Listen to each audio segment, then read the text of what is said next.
I rise today in support of my legislation, H.R. 747, the Stop Chinese Fentanyl Act. The fentanyl crisis is one of the most significant threats to our country, and it continues to plague families and neighbors across the United States. Kentucky, sadly, my home state, has been ravaged by the fentanyl crisis. Drug overdoses are the leading cause of death for Americans age 18 to 45, and fentanyl is responsible for nearly 70% of these deaths.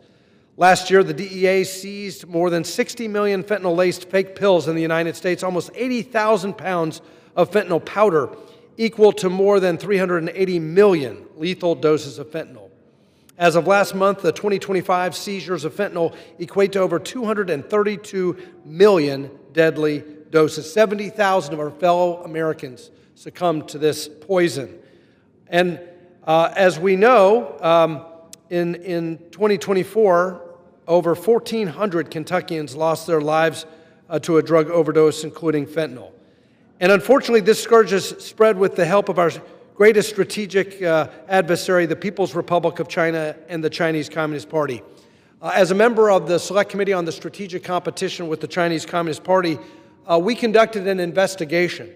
And that investigation in the last Congress established that the PRC government, under the control of the Chinese Communist Party, directly subsidizes the manufacturing and export of illicit fentanyl materials and other synthetic narcotics through tax rebates. Many of these substances are illegal under the PRC's own laws and have no known legal use worldwide.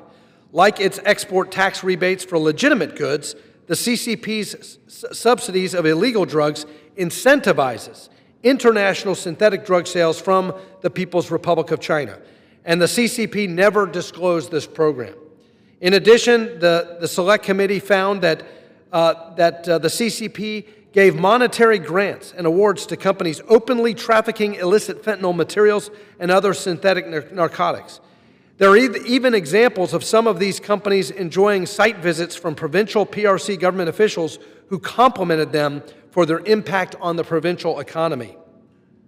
The CCP holds an ownership interest in several PRC companies tied to drug trafficking, including PRC government prison connected to human rights abuses, owning a drug trafficking chemical company and a publicly traded PRC company hosting thousands of instances of open drug trafficking on its sites. The PRC failed to prosecute fentanyl and precursor manufacturers.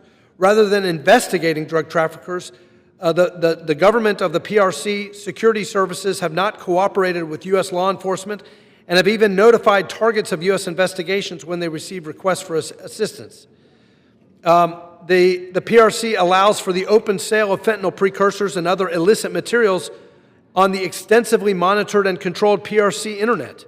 A review of just 7 e-commerce sites found that over 31,000 instances of PRC companies selling illicit chemicals with obvious ties to drug trafficking.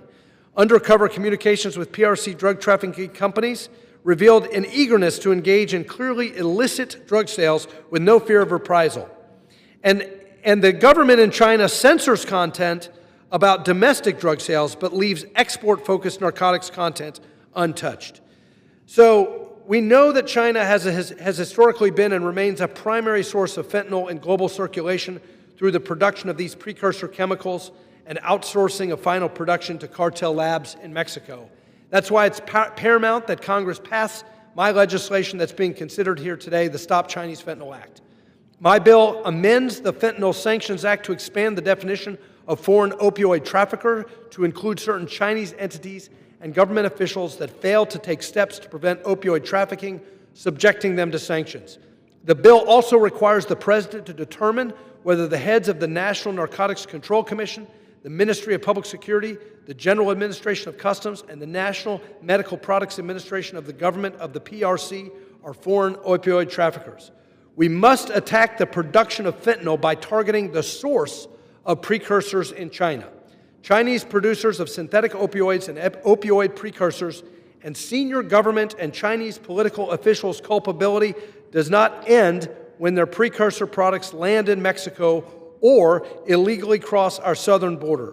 We must look at every step of fentanyl's deadly supply chain and hold our adversaries accountable. I urge my colleagues to support this legislation, and I yield back.